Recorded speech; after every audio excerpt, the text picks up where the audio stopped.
Hey, what's going on, guys? Welcome back to my channel. Join me as I show you how to smoke this Boston butt, aka pork shoulder, from start to finish. A very simple and easy way. But before we go on, please don't forget to like and subscribe to my channel to keep up with the latest and greatest on anything having to do with smoking.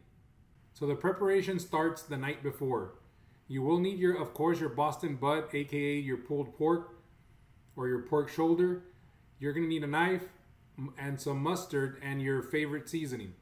You wanna take your Boston butt out of your wrap and give it a little rinse and a pat down. Now you don't have to do this step. I like to always do it. I like to score the top part where the fat cap is, just to get a little bit more seasoning in there and also to get a little bit more of that smoke. If you wanna do this method, you go in about, I would say no more than 1/4 of an inch deep, and you cut it both ways to make little squares on the top. Next thing you want to use is a binder, which in this case I am using mustard. And don't worry if you're not a big fan of mustard, it does not come out at the end. This is just to kind of keep the seasoning on the meat as much as possible. You want to get into all the little crevasses in here on both sides. Once you have your pork shoulder all lathered up, the next thing you want to do here is you want to add your seasoning. I am using this seasoning, this pork rub seasoning. I will leave a link on the description below if you're interested in getting this specific seasoning, but you can use any seasoning that you like.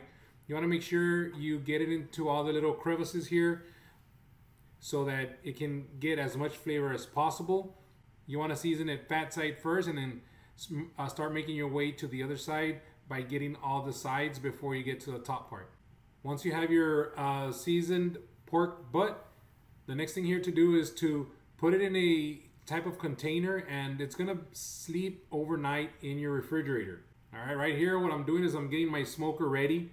For this smoke, I will be using the Masterbuilt electric smoker, but the steps are pretty much the same if you're gonna do any type of other smoker, a regular smoker, some type of pellet grill, whatever you're gonna do. If you follow the temperatures, everything should be the same.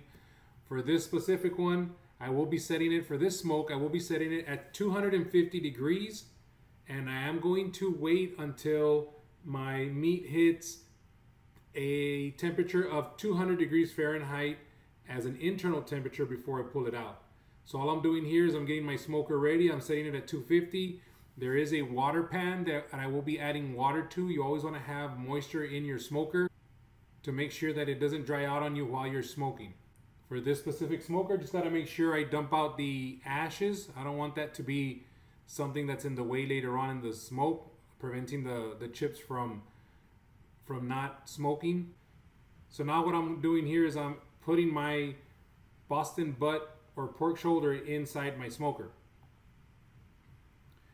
I like to put it fat side up to allow the fat cap to marinate its way down and keep basting the pork shoulder as it's smoking.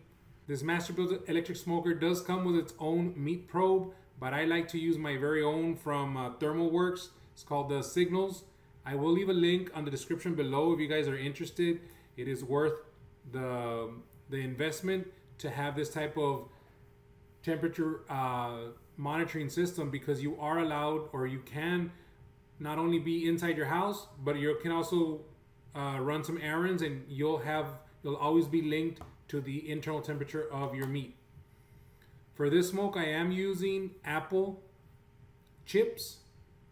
You can use mesquite, you can use post oak, whatever your preference is. For this one, I decided to go with apple. Load up the chips. For this smoker, you will need to be loading up the chips every 30 to 40 minutes, depending on your temperature. Once you have everything set up, your smoker is set up at the right temperature, you have your chips in there, you have a water pan, and you have your internal meat probe. The next thing here to do is just keep an eye on it every 30 to 45 minutes. Continue to add chips until your internal temperature hits at least 140 degrees. After 140, you can stop adding chips. So my pork shoulder has already reached its temperature at 200 degrees. It did take about 10.5 hours to get there. Depending on the size of your pork shoulder and the temperature that you use in your smoker, it will depend on how long it's going to take.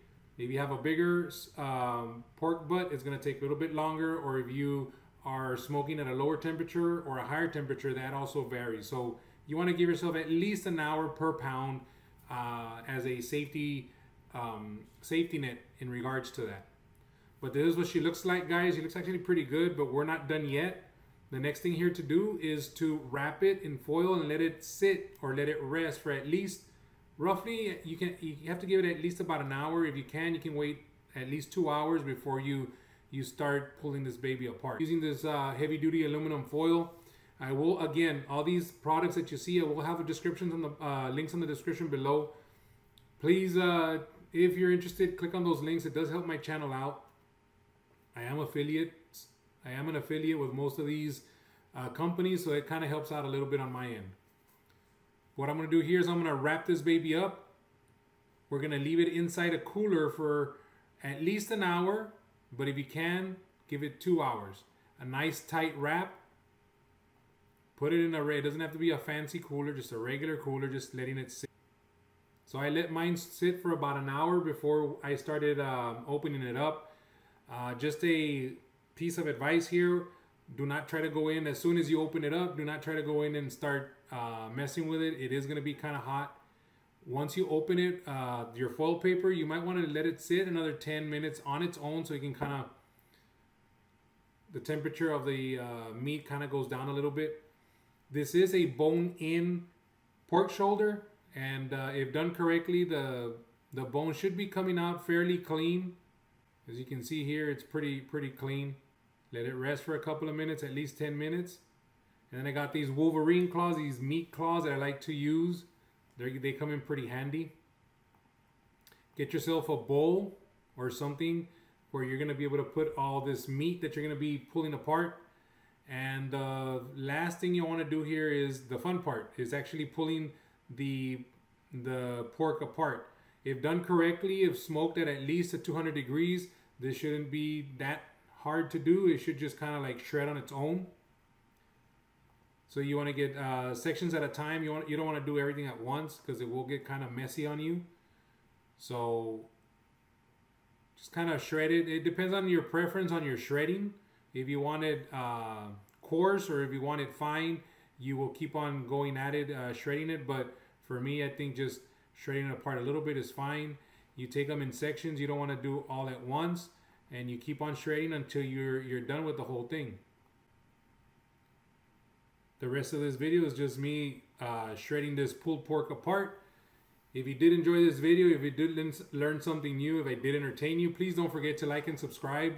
Leave a comment, leave a like, and I'll catch you guys on the flip side. Thank you for watching.